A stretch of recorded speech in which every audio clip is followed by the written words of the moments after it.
Pamainterpret natin pag may time tayo inshallah. Section 2, na kung saan may kaugnayan sa matters of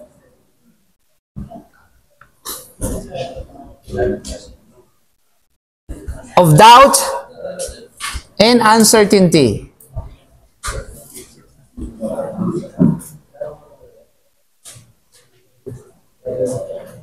You know?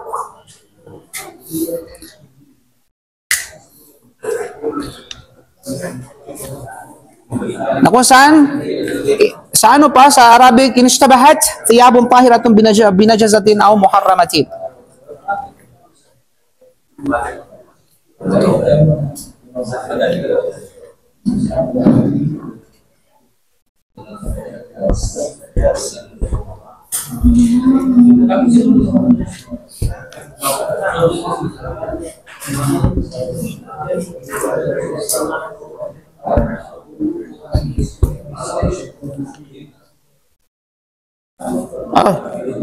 Ay, hindi pala ito. Sorry. Hindi yan. Al-ikhbaru bidasatil ma. Okay. Al-ikhbaru bi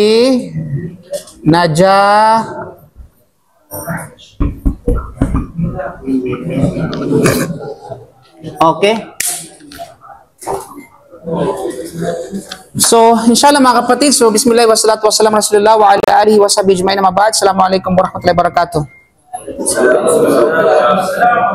Okay, sa section na ito mga kapatid sa pananampalatayang Islam, pag-usapan natin ito yung mga usapin hinggil sa pagdududa at kawalang katiyakan na may kaugnayan sa kalinisan at saka sa karumihan, especially kapag ito ay dumadapo sa ating kasuutan o maging sa ating tinatawag na tubig, o maging sa tubig, ika nga, o sa mga sisidlan.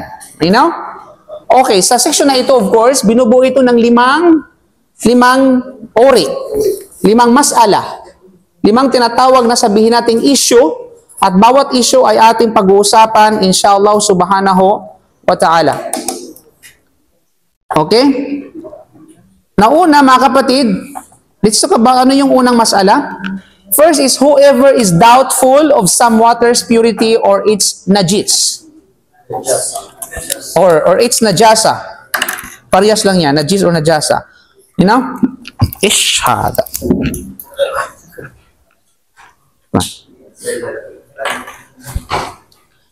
Yan ang tinatawag na first issue.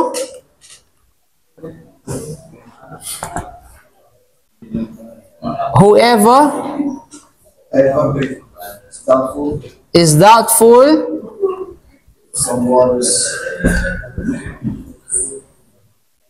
of some waters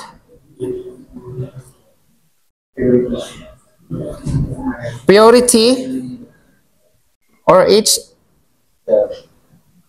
najasa. Okay? So, ito, napakahalagang kaida, mayroon tayo sa bagay na ito mga kapatid sa pananampalatayang Islam, no? Sino man ang nagdududa o pag nagkaroon ng pagdududa sa kalinisan ng tubig o sa najasa o karumihan ng tubig. You know? Okay. Sinasabi na, whoever is doubtful over some water state of purity, whether it is pure or najis, then he builds upon the original state. Yun yung kaida.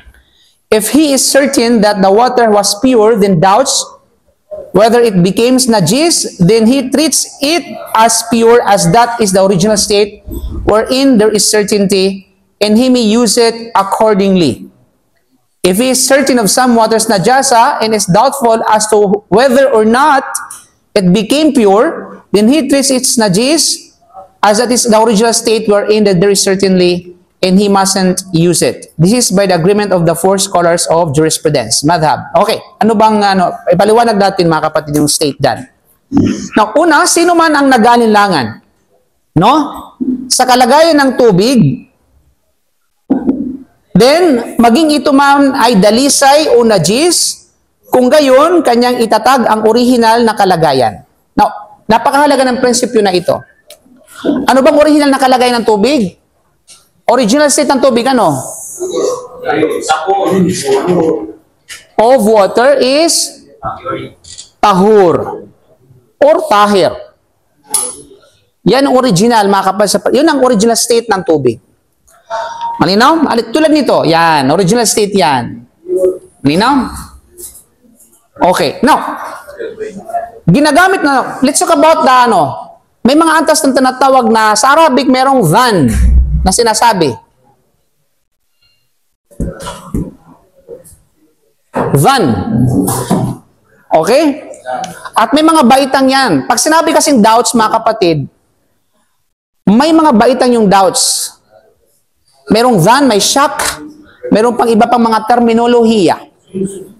Na kung ibasa natin sa percent, may mga percentage minsan yung ating doubts eh. May mga 90% yung doubts, may mga 70% yung doubts, may mga 50% yung doubts, 30% yung doubts. Ganun ba? Kumbaga, mayroong tinatawag na bigat. Okay, may level, ika nga, no? May level. So, ginagamit ng mga scholar ng fiqh, ang mga scholar ng fiqh, ang tawag sa kanila? Fuqaha. Okay? Hindi fukara. Okay, ang tawag sa mga scholar ng fiqh ay fuqaha. Of course, plural yan. Plural siya. Pag ginawa mo siyang singular, anong tawag sa kanya? Faqih. Sulaiman Faqih. Okay? Yan. Fuqaha, plural, faqih, singular. Okay? Halimbawa, masyal scholar, ito scholar ng fiqh. Pag sabi kasi, malawak yung pangunawan niya sa mga hatol, no? Ang tawag sa kanya is fiqh. Pag kayo, lahat, fuqaha. Okay? Masyaallah. Kayo mga fuqaha. Lama. Ang ulama, ang tawag sa scholar. Okay, kasi maraming klase ng ulama. May mga ulama sa fiqh, may mga ulama sa tafsir. May mga ulama nga sa tinatawag na business, may mga ulama sa nahu, sa language. May mga ulama sa basketball. Okay? Pag sinabing ulama, knowledgeable. Okay, knowledgeable. Linaw? So, ginagamit ng mga scholar ng fiqh, ang tawag sa kanila is fuqaha, ang salitang syak o pag-aalinlangan upang tukuyin ang kawalan ng katiyakan sa pagkakaroon o hindi pag-iral ng isang bagay. Hindi alintana kung ang magkabilang panig ay pantay sa pagdududa o ang isa ay mas malamang kaysa sa isa. So, now dito, mayroong word na shock. Hindi yung shock absorber ng sasakyan, ha? Okay? Shock. Malinaw? Hindi yung na-shock na, okay, aftershock. Kundi ang shock, literally, ito ay tinatawag na doubts, pag-aalinlangan, pagdududa. Okay? Either, may mga iba mga ulama na ang shock na ito, sa ngalan ng pagdududa o pag-aalintana o kay pag-aalinlangan, either mas matimbang yung isa kaysa sa isa, o either magkaparihas, ang tawag dyan is shock. Okay? Ang tawag bilang panggalahatan ay shock. Nino? Okay, yun yun.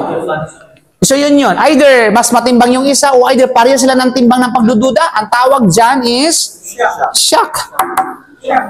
Now, yan ay mga ulama, ibig sabihin dito, hindi alintana kung mas matimbang yung isa o mas magaan yung isa.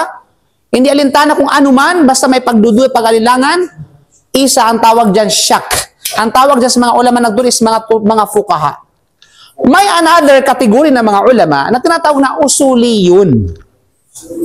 Okay? Ang mga ulama ng ulama ul-usul, ibig sabihin ay mga ulama ng mga fundamentalist scholars na kung tawagin sa English. Okay? Sila yung magaling pagdating sa mga tuntunin. Mahusay pagdating sa mga alituntunin at sabihin natin mga saligan. Ang tawag sa kanila is usuliyun. Okay?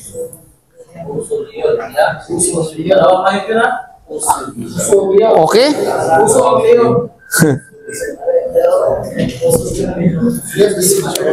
Okay, alam mo, may mga ulama na ganito yung saligan, ganito ay mga usuliyun yan.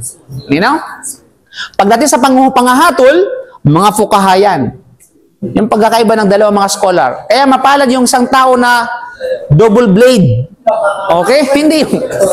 Ibig sabihin, magaling sa fiqh at magaling sa usul. Hindi na. Iba yung isip mo eh. Okay.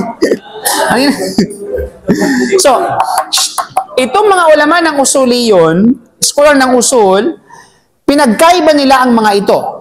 So, pagdating sa pagdududa, meron silang mga pagkakaiba-iba. May mga antas at level. Okay, mali na mga kapatid. Sinabi nila, kung ang pag-aalinlangan sa pagitan ng dalawang banig ay pantay, parehas pantay yung pag-aalinlangan. Kasi, bakit yung nag-aalinlangan? Kasi mayroong dalawang bagay na mas matimbang at mayroong dalawang bagay na hindi. Kasi kung isa lang, walang pag-aalinlangan yun. Di ba? So, itong mga ulama usuliyon, kapag yung dalawa na ito ay parehong pantay sa pagdududa, 50-50 kumbaga. Okay? 50-50 mga kapatid. Kung gayon mga kapatid sa panampalatayang Islam, ang tawag sa kanila ay shak pa rin. Shak. Yan ay kung 50-50. You know? Shak, sa mga ulama ng usuliyon, 50-50. 50-50 yung kabila, 50% din yung tanato. Parang sa salaba. Sa salaba, ang pangatlo ba ito o pangalawa? So, nag-i-investigate ka ngayon. Pangalawa, pangatlo. Pag pangalawa, 50%. So, pangatlo, 50%. So, pantay.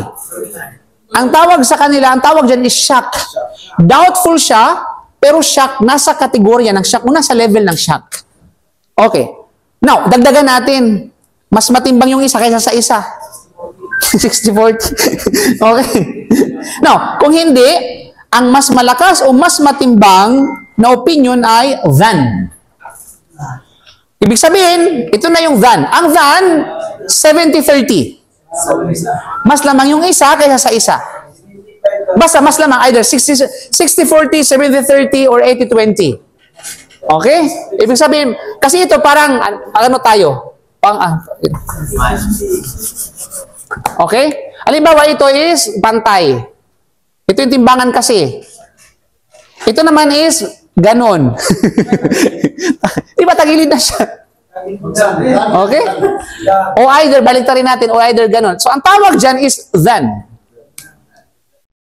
Ang tawag is than. You know? Kapag alin man sa dalawa ang higit na, mas matimbang. At ang isa ay mababa. Ang tawag is than. Ang tawag doon sa mga sino? Sa mga usuliyon. Okay? Sa mga tinatawag na usuliyon. Now, ang tawag sa than is haka-haka. Kumbaga, haka-haka. You know? Of course, at ang mahina o magaan na opinion ay ham. Now, ito, ang than, ito yung tinatawag na sabihin natin mas nakakataas. Malinaw? Ang mas nakakababa, ang tawag dyan is ham. Hindi yung ham na pagkain, ha? Hamburger? Ha?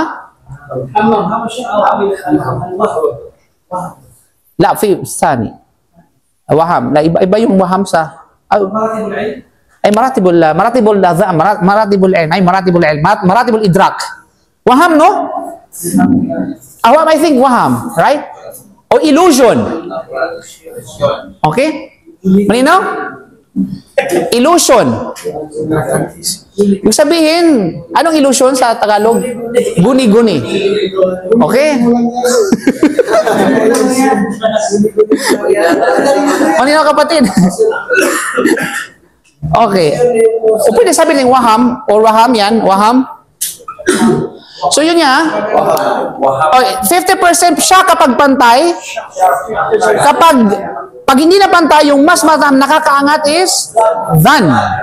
Pag yung less, ang tawag sa kanya is waham or waham. Okay? Now, sino yung mga ulama na nag-categorize ito? Usuliyon. Pero sa mga fuqaha scholar, anumang klase o level ng pag-aalinlangan, ang tawag sa kanila is shak. Okay? Wala nang ganito, walang shak ang tawag. Okay. Yes. Isa lang sa pag-aalinlangan, fuqaha yung mga nagturing yan. Mga usuliyon, ito yung categorize nila. Okay? Kaya guni-guni mo lang yan. So yun yung mga kapatid. Now, kaya pag-usapan natin yung ano.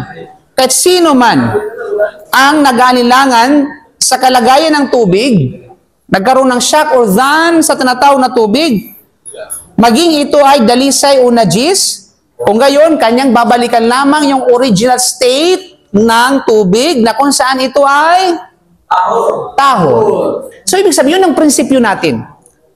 Tingnan mo kung ano yung original state ng isang bagay. Kung halimbawa, balik rin natin, yung original state ng isang bagay is madumi. Halimbawa, tae mo. Okay? Sa kanya na lang. Okay. Halimbawa, tae. Alam natin, yung nature ng tae ay madumi. Right? Tapos sa galinlangan ka, kung malinis ba ito?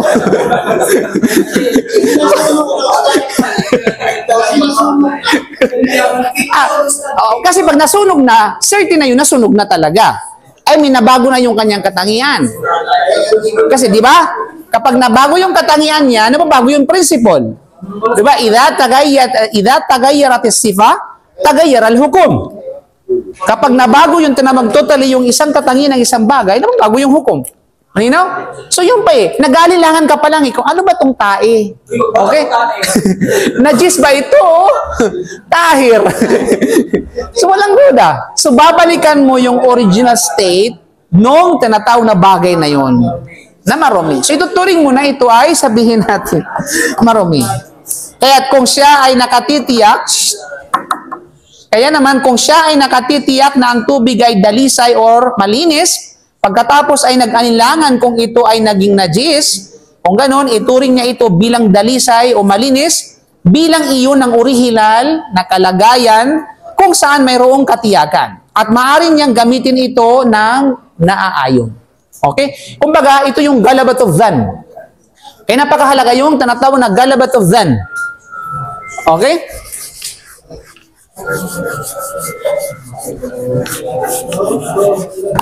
Merong word na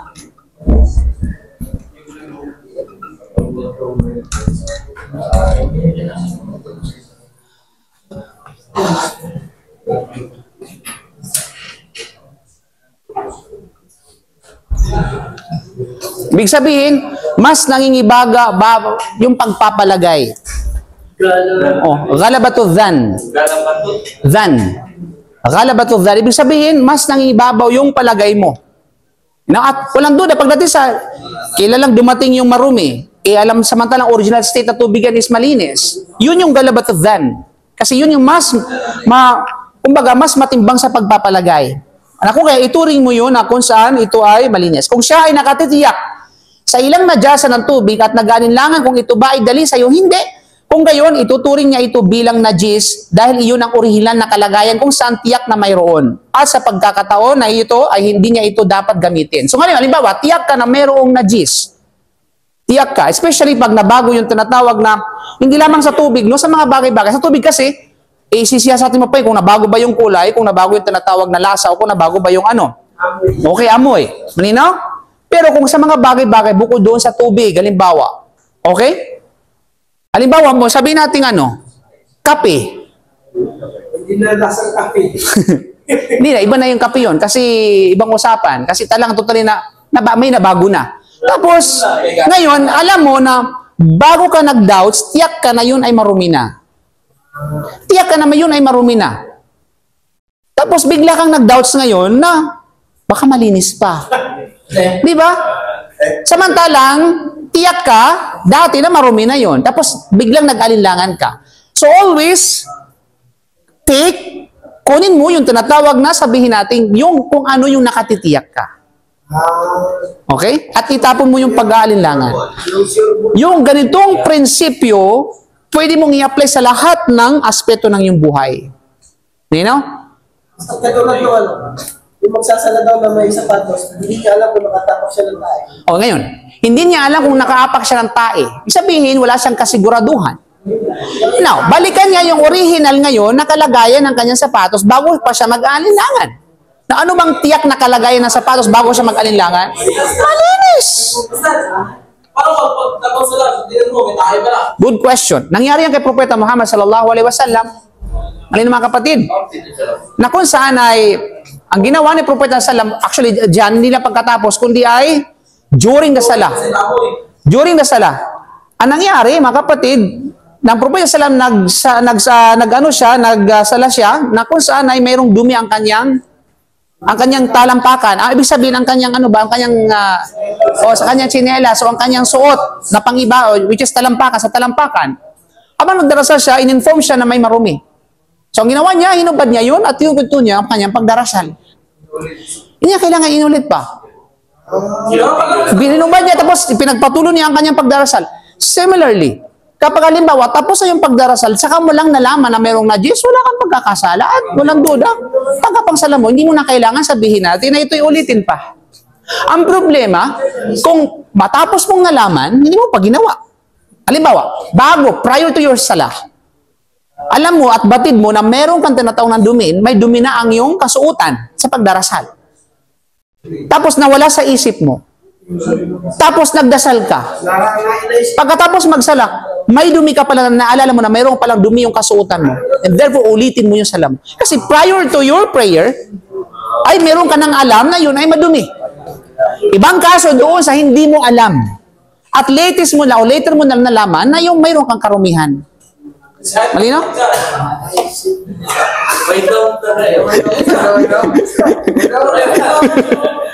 Hindi. Okay na? Yes. Ng ibon, pero depende doon sa klase ng ibon.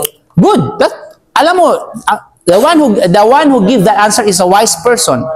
Okay? Bakit? Kasi alam niya yung fiqh. Bismillah. Kasi bakit? Hindi lahat ng ibon ay ang kanyang tinatawag na dumi ay najis. Yung mga ituturing natin na dumi na najis mula sa mga lumilipad o ibon, walang duda, okay, ay yung mga, sabi natin, mga hindi natin pwedeng kainin. Yun yung mga hunters. Halimbawa, yung agila, yung crow, yung raven, yung mga uwak, kung naman katulad nito. Sila ay marumi, sila ay najis, maging yung kanilang ibot ay najis. Pero yung mga ibon na maaari natin kainin, ang turing sa kanila ay tahir. Pero ibig sabihin na kainin mo yung tayo nila. Pero malinis. Tulad ng tinatawag na ganam. Tulad ng sabihin natin ng ng hayop na kagaya ng kambing o tupa. Kaya pwede tayo magsala doon sa mga iniihan o kaya sabihin natin ay iniiputan ng tupa. Pero kung wala nang ibang, siyempre wala nang ibang option. Yes.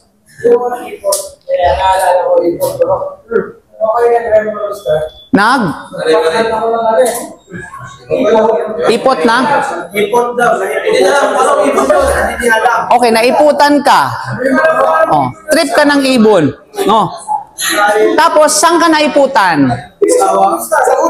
Sa anong lugar? O pagkatapos?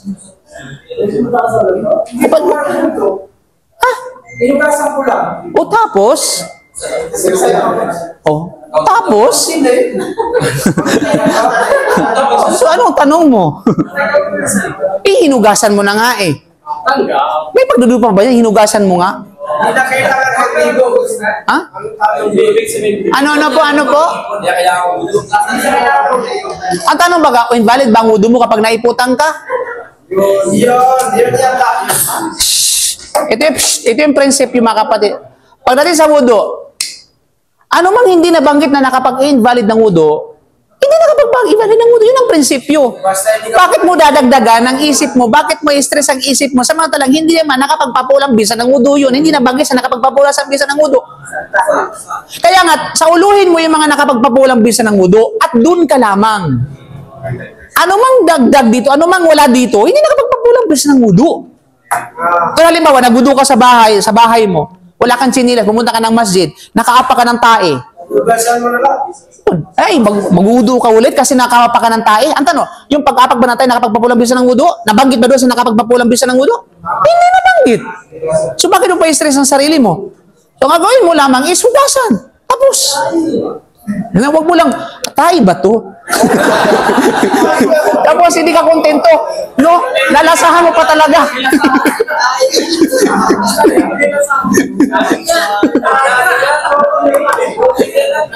Okay. Habang nakasutulas Ala niya, nakakaulit siya. Kasi Ah. itigigil niya sa kanya. Wala siya sa siya. Ah. Nagtutuloy siya. Pag ano pala, hindi wala pala siya. Yung katabi sa kanya. Una-una, wala namang hangin na meron. Pag gano'n, wala naman siya. Di ba? Ano masabi sa Islam? Di ba? Ida siya kahadukum fi salatihi, falatan sa illa wajada rihan, aw sautan, aw yasmaw sautan. Kapag nag-alilangan siya sa kanyang pagdarasal, kung meron bang lumabas, kung nakautot ba siya o hindi, ang prinsipyo ng Islam na tinuro ni Prophet Sallam ay wag siyang umalis sa pagdarasal hanggat hindi siya sigurado. Ibig sabihin, hanggat hindi niya tiyak na mayroong lumabas na hangin, o kaya meron siyang tinatawag na amoy, na narinig na hangin at saka sabi natin na amoy. Inisip na lang niya. Yung katabi niya. So, nangyari na yan. So, inulit niya, kala si Shala ala khair. Matulad yung halimbawa na papunta ka ng masjid sa kapag-ulo ka na. Tapos may nasalubong kang aso din, natilaan ka. Anong habol yan? Okay. Ang tanong, valid, ito na nga ngayon, di ba? Valid ba ang wudu? Hindi. Sino nasabi na invalid ang wudu? Ugasan lang. Sino nasabi na invalid ang wudu? Oh, nagwudu ka tapos pagdating mo doon, nadilaan ka ng aso. Oh, katawan, yes. Invalid ang wudu? Hindi. Si Ekong. Invalid ang wudu. Justify. O bakit mo sabing invalid ang wudu? Kasi marumi, kasi yun lang ang justification mo, kasi marumi. Kaya invalid ang wudu. Ah. Ano? Ano naman kinalaman ng mga tablig dito?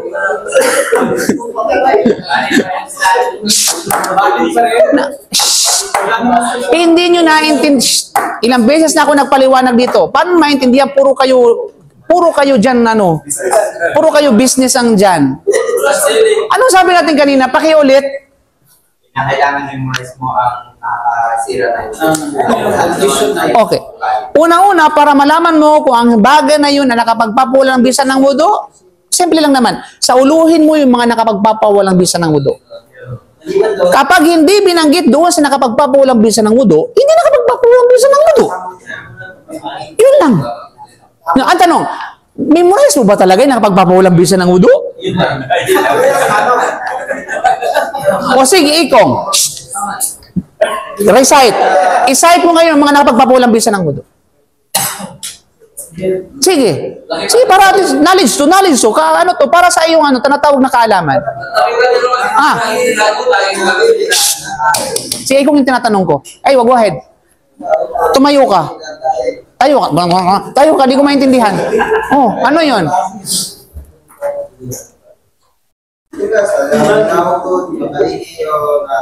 Okay, ibig sabihin yung anumang lumalabas sa dalawang butas, sa harapan at sa kalikuran, isang kategory lang yan. Pangalawa? Siya yung tinatanong ko. Oh. Ha? Yun lang. Yun lang ang alam mo, wala nang iba. O tulungan nyo si Ikong. O ano? O pagkain ng karne ng kamilyo. Pagtulog ng mahimbing. Ha?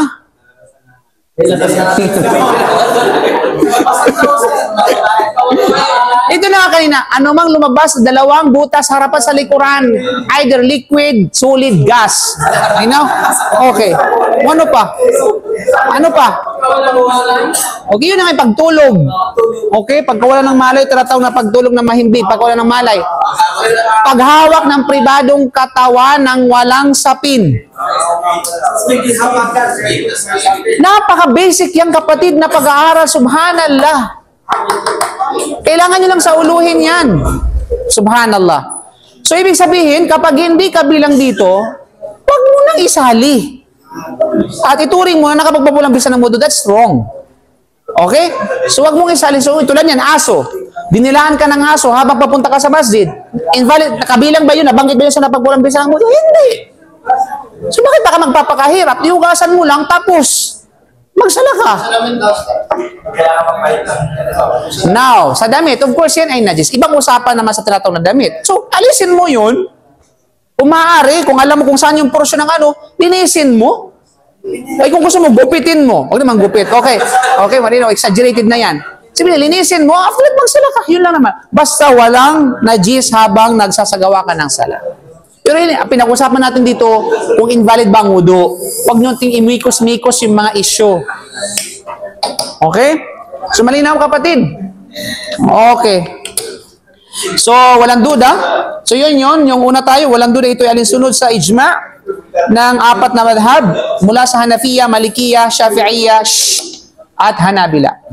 Ano yung mga katibayan? Una-una mula sa sunnah, sa authority ni Abdullah bin Zaid al-Ansari, radiyallahu an, sinabi niya, syukiya ila Nabiya sallallahu alaihi wasallam, ar-rajulu yukhayyalu ilayhi annahu yajidu shay' fi salah, qala la yansarif hatta yasma' sautan aw yajida rihan. Nang isang tao ay nagreklamo sa propeta Muhammad sallallahu alaihi wasallam, kagaya ng pagreklamo ninyo, na siya ay nagalinlangan o nagdududa dahil sa may bagay na tagpuan niya sa pagdarasal. Ibig sabihin kung nasira ba ang kanyang wudu dahil sa tinatawag na ito ay mayroong o wala. Sinabi ng propeta sallam ay nagsabi siya ay hindi dapat tumalikod sa pagdarasal maliban kung siya ay nakarinig ng tunog o nahiwatigan niya ang amoy or utot. Okay? Sinabi ni Imam, of course, sinabi ni Imam Nawawi rahimahullah, sabi niya, ang hadith na ito ay isa sa mga batayan ng Islam at isang dakilang tuntunin ng fiqh na kung saan ang mga bagay ay hinuhusgahan na manatili hanggang sa ang kabaliktaran ay tiyak. At ang pagalinlangan na lumitaw tungkol sa mga ito ay hindi nakakaapekto. Ibig sabihin nila mga kapatid sa panampalatang Islam, mananatili ang isang bagay, husgahan ang isang bagay, manatili kung anong original state mo. May iba lamang yung hukom nito kung meron kang proof na malinaw na proof para maiba yung bagay na yun. Ibig sabihin, original state mo yun ay walang duda ay malinis kaya wag mo itong haluan ng anumang pagdududa. Of course, ang punto sa mga batayan, tapos na natin ito, una, ang pagpapanatili sa original na katayuan at pagbuo sa katiyakan ay isang prinsipyong maasahan, maliban kung may iba pang mas malamang na sumalungat dito. Pangalawa, kung ang pagkakatulad o kiyas ay nangangailangan na kung may pagdududa tungkol sa pagpapasya sa isang bagay, dapat itong ibalik sa original nitong estado. Ang original na estado ng tubig ay kadalisayan at hindi ito inaalis ng pagdududa. Kung ang tao ay nakatitiyak sa karumihan nito at nagdududa sa kadalisayan nito, kung gayon ay ito ay marumi. Dahil ito ang original na kalagayan at ito ang may katiyakan at ang kadalisayan nito ay pinagdududahan. So, ibig sabihin, doon ka sa may katiyakan. Okay? Alisin mo yung pagdududa. Kung ang tubig nakatitiyak ka, na may batayan ka, nakatitiyak ka na ito ay marumi, ituring mong marumi. Kung ito ay nakatitiyak ka na ito ay malinis, bago pa dumating yung pag-alinlangan, ituring mo na ito ay malinis. Kasi yun doon katiyak. Okay? Pero yung tiyak-tiyakan lang, okay? Kaya pag sinabing tiyak, meron kang tinatawag na proof na yun ay tiyak. Either malinis o marumi at yun ang ituring mo o pagturing mo sa bagay na ito. Okay? So mga kapatid, I think wala ng oras. Hindi, mayroon pa. Ano bang oras ang ano? At 12:15. Okay, mayroon pa tayong 5 minutes. Okay, may any question? May katanungan?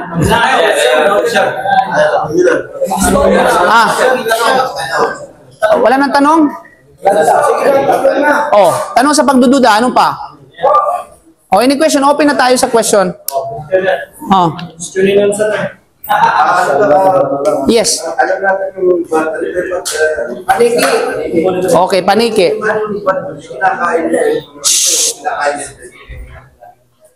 Ugal ba o yung Una-una, hindi ko masakuya, hindi man ako paniki. Okay? Pangalawa dito, hindi naman ako zoologist na malaman ko yung mga bagay na yan. O sino ba dito yung sino expert sa paniki? Tanungin natin yung mga expert sa paniki. Kung ano ba talaga yung kinakain nila, sila ba'y kumakain ng buhay na hayop? O kung sila ba ay okay, nakatitiyak ba tayo na ang kanila may katiyakan ba tayo na ang kinakain nila ay mga prutas? Hindi yung mga hayop na kagaya nila? Walang nakakaalam. Wala tayong so hindi tayo pwedeng maghusga sa mga bagay na natin alam. But basically, lahat ng pagkain naman ay pwede mong sabihin natin kainin hanggat wala kang katiyakang patunay sa kabaliktaran nito. Malinaw? At maging sa tinatawag na hayop. Kasi ang prinsipyo ng mga, halimbawa yung hayop, pagdating sa himpapawid, ang prinsipyo niyan, bawal ang hayop sa himpapawid kapag ang kanilang ginagamit sa kanilang panghahunting sa kanilang pre ay walang iba kundi ang kanilang kuko. Hindi ang kanilang tuka. Malinaw, yan. Kumbaga, hindi mga carnivorous. Ano yung mga pangil mo sa inyo? Ha? Ang mga pangil, may mga pangil ba na mga ay, okay. Regarding kasi ang pangil, yun ay sa tinatawag na mga land-based animal. Ang mga may pangil, yan ay alituntunin doon sa mga hayop na land-based. Malinaw? Land-based, kapag pinag-usapan natin ng pangil. Pero pag air-based, ay koko. Malinaw? Close. Malinaw? Okay. Sa dagat naman ay walang iba kundi ay ito ay nakamamatay, nakalalason, harmful, kumbaga. So lahat ng pagkain sa tinatawag na dagat, hayop sa dagat, pwede mong kainin, maliban lamang kapag ito ay harmful. Kapag ito ay sabi natin nakapipinsala. You know? Buaya. Buaya. Ito pa yung mga buaya pa nag-usapan na yan. Yung buaya kasi nagtatalo kung sa land-based ba siya o sea-based or water-based. Kaya mayroon tayong kategory na hayop na barmai. You know? Sa barma, ibig sabihin ay land-based, at the same time, namumuhay din siya sea-based or water-based. So, nagkakaiba yung different opinion sa mga ulama sa bagay na yan. Pagdating sa buaya, ikhtilaf yung mga scholar. May mga ulama nagsabi na pwede, may mga ulama nagsabi na hindi pwede. Now, it's up to you. Paano mo ituring yan? Bahala ka. Okay. Sakto yung kabayo. Ha? Kabayo. I do. Kinakabayo na pwede mangkainin natin yung kabayo. Na mga sahaba na kumain mo ng kabayo. Mayroon na mula rin dahil ito pwede. Of course, may mga fukaha na nagsabi niya, especially mga Hanafiya. Sinasabi nila na ito ay hindi pwede yung tinatawag na horse kasi nga ito ay ginagamit panlaba, ginamit sa mga tinatawag na, alam mo yon sa war o ano pa mang katulad nito. But anyway, that's mahinang dalil, mga kapatid. You know? Kasi may mga sahaba na banggit na naulat sa hadith, may mga sahaba na kumakain ng kabayo. You know? At yun ay pinahintulot ng Propeta Muhammad sallallahu alaihi wasallam. Okay.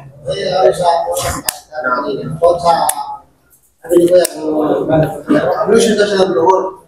Sala siya ng luhod. Matin yung asap. Wala siyang tubig yung matagpuan.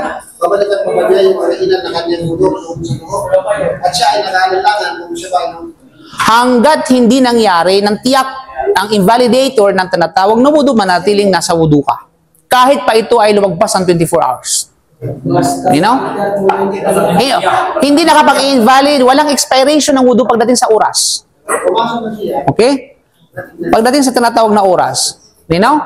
Kahit pa 24 hours, 72 hours, ika nga, kung hindi natagpuan yung mga invalidators ng wudu, alas, still na ikaw ay meron tinatawag na wudu. Ha? May na? Yes. Bakit na medyas? May butas? Ha?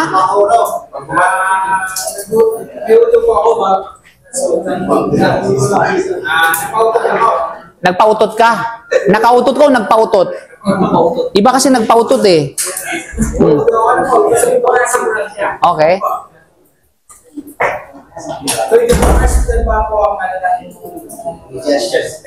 Okay.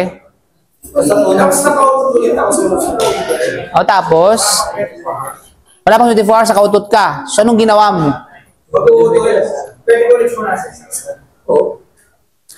Okay. Ang 24 hours na tinutukoy dyan, unang-una para sa mga hindi traveler. Okay? Para sa mga dwellers, ika nga. Pangalawa dito, ito ay tumutukoy para sa may kaugnayan sa tinatawag na validation ng pagpunas. Malinaw? Ibig sabihin, hindi ka pwede invalid ng pagpunas mo ng medyas kung lagpas na sa 24 hours. Malinaw? Kung hindi ka naman traveler. Ibig sabihin, kapag hindi pa lumagpas ang 24 hours, bilang isang dwellers o bilang isang hindi travelers, pwede mo siyang punasan hanggat kailan at hanggat kailan mo gusto. Provided na kung saan ay hindi mo ito tinanggal. Either ng isa sa medyas nito. Kasi pag tinanggal mo na yon at sinuot mo ulit, invalid na yung tinatawag na pagpunas. At dapat mo rin malaman kung kailan mag-start ang duration ng pagpunas. Kailan mag-start? Kung kailan mo unang pinunasan, hindi kung kailan mo unang sinuot. Nino? Mali yun, ha?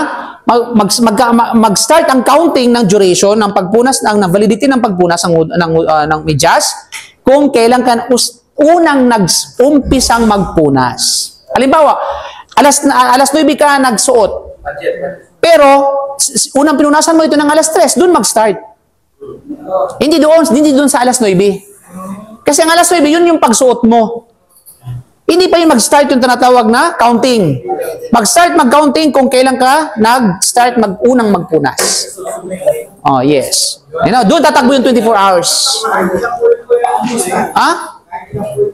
Kahit 100 times pa. You know? Okay. Allah wala sa Yung inubad niya, tapos suot ulit, tapos Ay, inubad mo na nga eh. Tapos